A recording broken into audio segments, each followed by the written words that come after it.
Hello,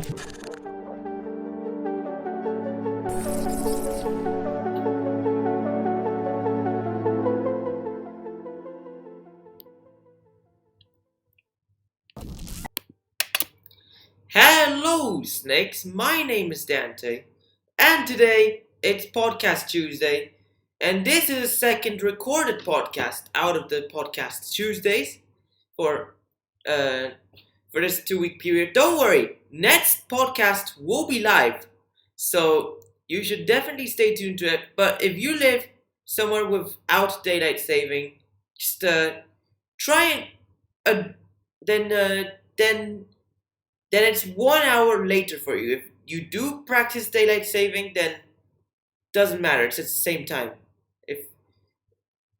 But yeah, this is but the podcasts will try to be as early as possible. So like if I can do it like as the earliest I can do can be like 4 p.m. GMT, but they will usually be around like 4:30 p.m. GMT on GMT +1 and 5:30 GMT on GMT timing. So basically 5:30 British time. That's one easy way to remember it. So we got a combo and a non-bow and 10 spirit cards there, in which one of the combos actually includes a spirit. Now, here we go.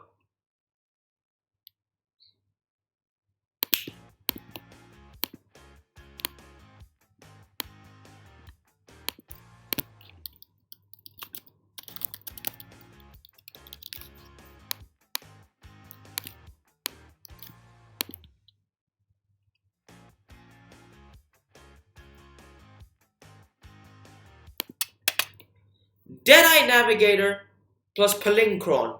There we go. So this is a cool combo because, well, basically you get to get infinite mana. With using Eye Navigator, you can blink Palinkron and like untap more lands. So you can tap 7 lands, pay 2 mana, blink Palinkron with Eye Navigator's ability, and then you untap those 7 lands, you have 5 mana floating. So this gives you infinite mana, which then, with the infinite mana, you can infinitely return Palinkron back to your hand and recast him. So it grants you infinite storm as well. So this is an even greater combo to Eye Navigator Illusion, Peregrine Drake Eye Navigator combo, and even greater than the Peregrine, than a Eye Navigator Great Whale combo. This is harder to pull off than the Peregrine Drake Eye Navigator combo, but it is more secure though. That's the thing, because Palinkron can protect itself easily. Peregrine Drake, no, and also it grants you extra functionality. Infinite Storm in addition to the infinite ETBs. So yeah, that's the combo of the week. Now, for each combo, there's a non-bow, and it is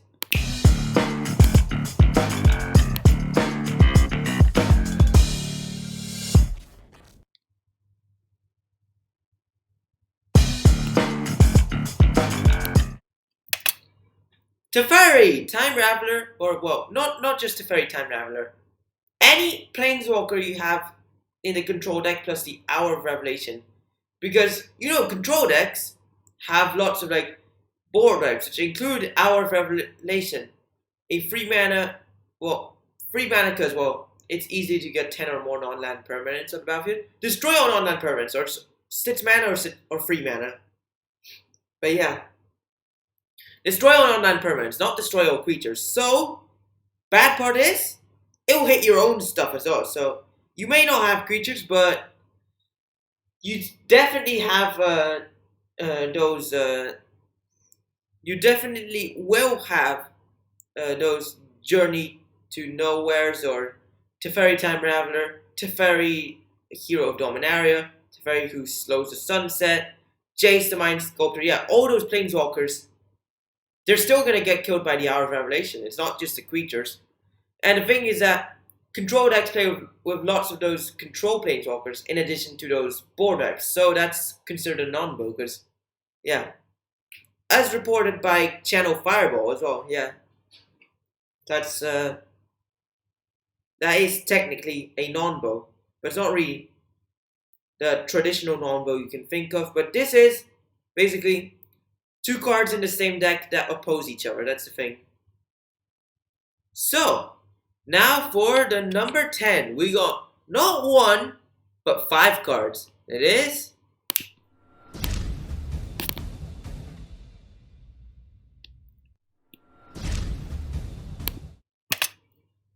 the Kamigawa Morrow Cycle.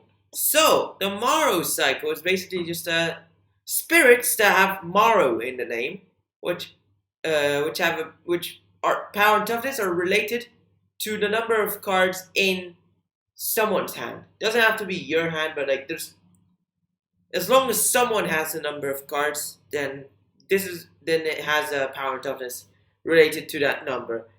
And my favorite out of those is Adamaro, First to Desire. 3 mana Etset's Legendary Spirit with power and toughness are each equal to number of cards in the hand of the opponent with the most cards in hand. So yeah, basically, so whoever has the most cards, except for you, then this card becomes power and toughness. But then there's a green one, which is double.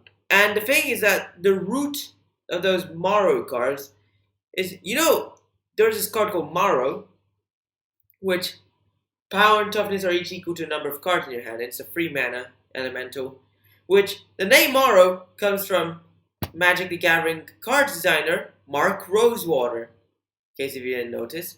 Yeah. But it also fits well with the name of the card because, well, it sounds Japanese as well. That was also their intention. In addition to making a reference to an old card, which is referencing one of the studio developers, or well, not sure studio developers, one of those card designers, Mark Rosewater. Yeah. Now, so these are the number 10 in the spirits. These spirits are going to be for all formats, including Commander, Modern, and stuff. So yeah, this deserves to be on number 10. Now, for the number 9. Simple 9, and it is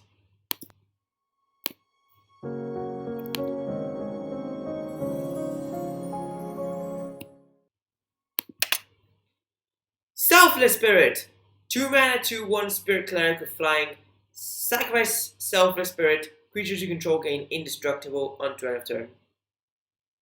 So yeah, this is played in the Spirits tribal deck to protect the other spirits as well. Like it saves them from kill spells, removals and stuff, board wipes even. So yeah, because and also it functions as a 2 mana 2/1 of flying. So if you have Rattle Chains or Avervile, it functions like an heroic intervention, I think it was called. The one that gives you a permanent hexproof and indestructible. So yeah, that's the number 9, Selfless Spirit. It's a very good one. Now, for the Golden 8. And we have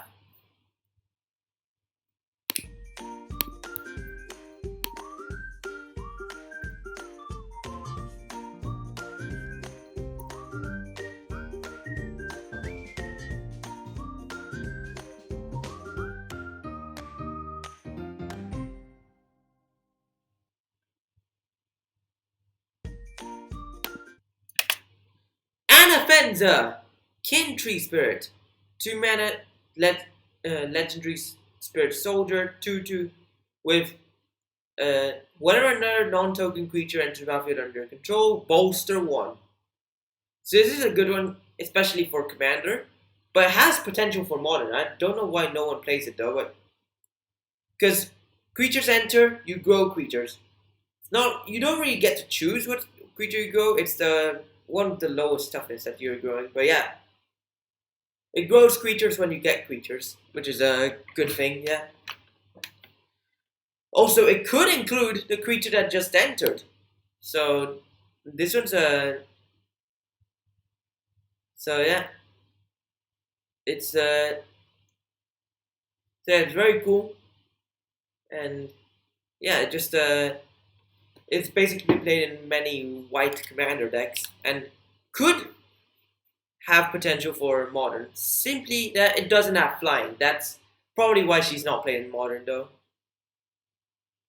Now to the simple seven, and it is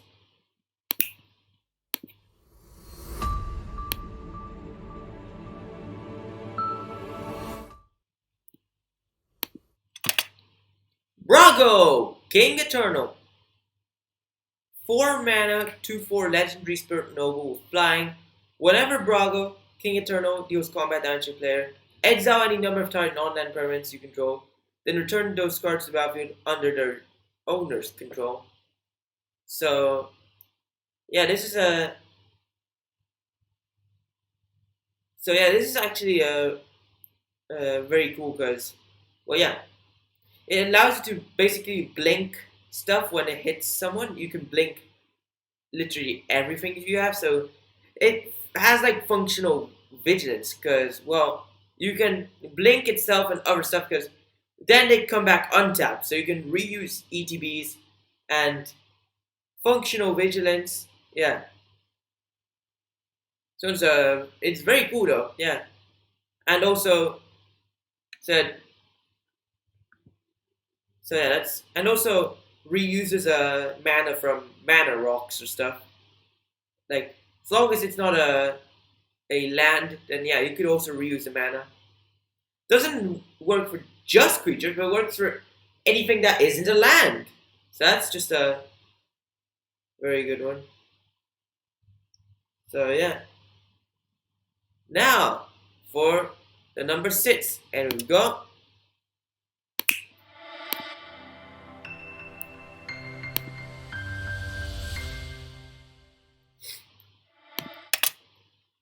Demigod of Revenge. 5 hybrid black red mana, 5/4 spirit avatar, flying haste, bring back all your demigods of revenge from your grave. Bring back all cards that are called Demigod of Revenge from your graveyard to the battlefield. Here's one thing to notice. This isn't a demigod.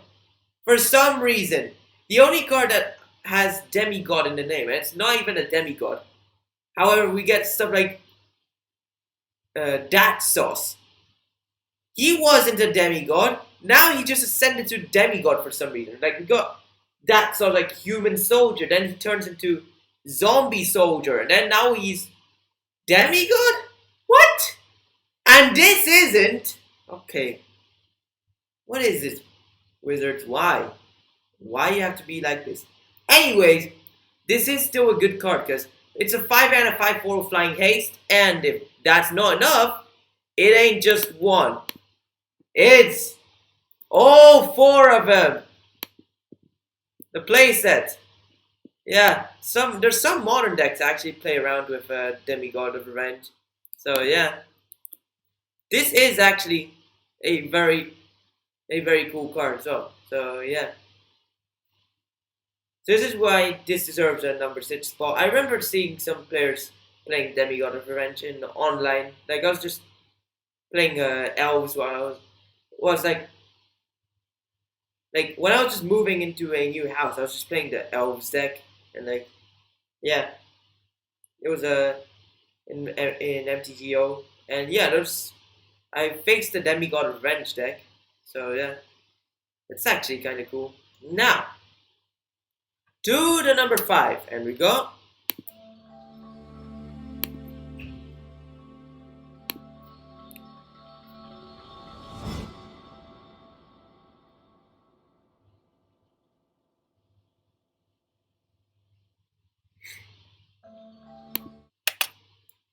Bloodgased!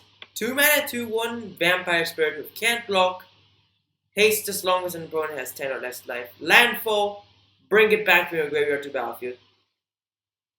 And I'm pretty sure up until now you did not realize this was a spirit. Well, it is. Apparently, this creature is a spirit. Yes. A vampire spirit. What? How are you a vampire and a spirit? Oh. Oh, wait. Okay. Anyway, this is very good for dredge decks, as basically you have Bloodgased in there. You dredge cards, you get Bloodgased in your graveyard. You play a land, which you're probably getting from the Life from the Loam or Darkmoor Salvage. Bring back Bloodgased. Haste attack the opponent. Now, we also have a... Also, not just that, this... the only bad thing is that people are starting to replace this card with Silver Smoke Ghoul. This card's probably better than Silver Smoke Ghoul in my opinion. Which, yeah, it's like there's a few life gain cards in Dredge, and like it's like only 4, which is a 4 fuse, just a creeping chill, and like you might even draw 1, and you're not even gonna hardcast it. That's the thing. So I think that's definitely better than Silver Smoke Ghoul. Anyways, we're talking about spirits, not vampires. Why don't I just bring up Silver Smoke Ghoul? Anyways, yeah, this is a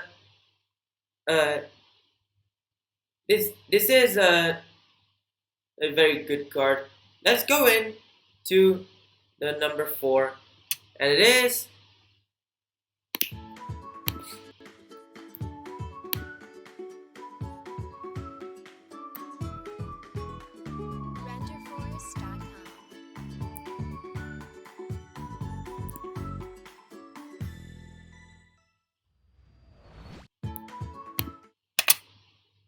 Bloodgased. 4 mana 2/2 spirit with extort. Whenever you tap a swamp for mana, add black. In addition to the mana. Like, it's not gonna replace the mana, don't worry. It basically doubles your swamp mana and extort as well. This is just good for like it's black ramp as well, because well your swamps tap double. And then to just dump the extra mana you've got extort! Drain your life from the opponents. Drain life from the opponents. And yeah, this is a very cool. Good thing about Cryptcast though. Yeah, I mean the extort mechanic, since it is reminder text and it's just a keyword ability, you can have extort in a deck that doesn't use white or doesn't use black. Like because it's a reminder text, not a rules text. So yeah. This is a very cool card though, because like it extorts and you get double black mana. Great way to use Urborg, Tomb of Yawgmoth. Because well yeah, everything's a swamp, now it taps for 4 extra black. And you thought Cabal Coffers was enough. Well, this is even more to the coffers. Cryptcast, number 4. To the number 3, the golden 3, and it is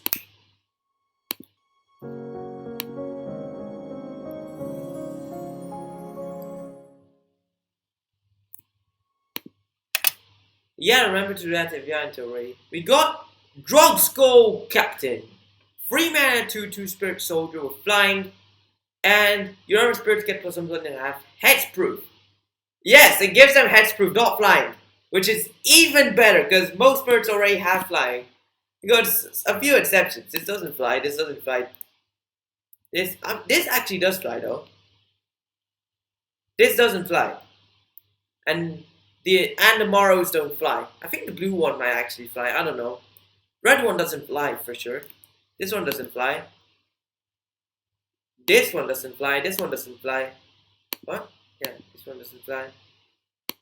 But yeah, 2 Drogskull Captains, that's the greatest thing. Because 1 Drogskull Captain can be killed by removal spell because it doesn't give itself hexproof though.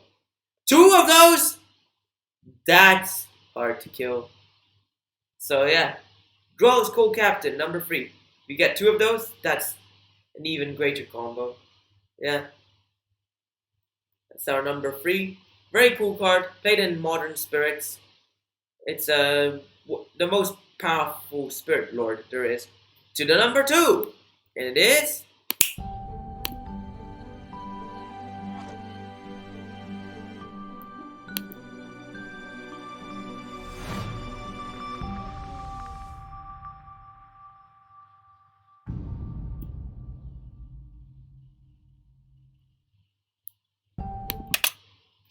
Spell Queller! 3 mana, 2 free spirit with flash flying. When enters the battlefield, exile target spell with converted mana cost 4 or less. And when it leaves the battlefield, the owner casts it for free. If they want to, at least. This is a very good card. There's a new card, Skyclave.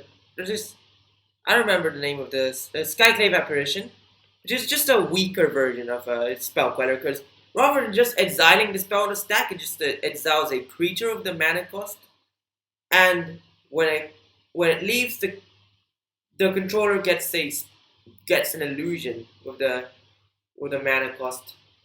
But yeah, this one, no illusion, it doesn't even resolve. Just trap it under the Spell Queller, and it flies as well. More toughness, and it flies, and it's instant speed. This is better than Skyclave Apparition, and Skyclave Apparition doesn't even deserve to be on the top 10. So yeah, this still is a very cool card. That's number 2, Spell Queller.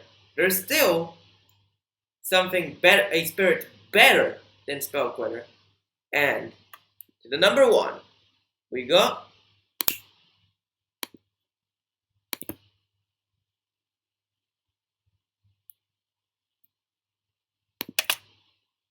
Rattle Chains! Yep, that's the best spirit. 2 mana, 2/1 spirit with flash flying. When you have your target spirit gets hexproof under the turn. Your spirits have flash now! That key card for all the modern spirits decks. They don't have it, they don't use it. If you don't have it on the battlefield, you're gonna have a harder time because, well, your spirits have to be done on your turn unless you got Aether Vial. Aether Vial, just vow them in, but hey, just do it to the counters. This, use your mana, you can use spirits as if they were instants. That also has a one-time shot to protect one of your spirits. This one's also instant speed, so you can flash this in, then flash the Nurse Spirit, and then they won't expect it. That's the number 1, Rattle Chains. That's the only thing that could make Skyclave Apparition be at least the same rank as Spell Queller on this podcast, or rank number 3, 4, I don't know. But this one is really cool. Has flash, gives your spirits flash, flies over the opponent, and protects one of your spirits for 1 turn. This is just is beyond amazing. This is a very powerful spirit, and yeah, it's the key card for all the modern spirits decks. If you don't have it, then it won't work. So yeah, congratulations! You've reached the end of the podcast, and I'm about to ask you the same question. You okay, bro? Oh yeah. Thank you for reaching this far, and yeah, congratulations, you reached the end of the podcast. Why don't you like and subscribe and follow my Twitch channel in the description. Then join the Discord server and check out these cool links in the description. You can get like very cool stuff and you should definitely try these out. You get bonus rewards, and if you want to do some live streams on Twitch and YouTube at the same time, try some Restreamio. Yeah, it works very well. You should definitely try it. Yeah. But anyways, thanks for watching. Hope you enjoyed it, and bye.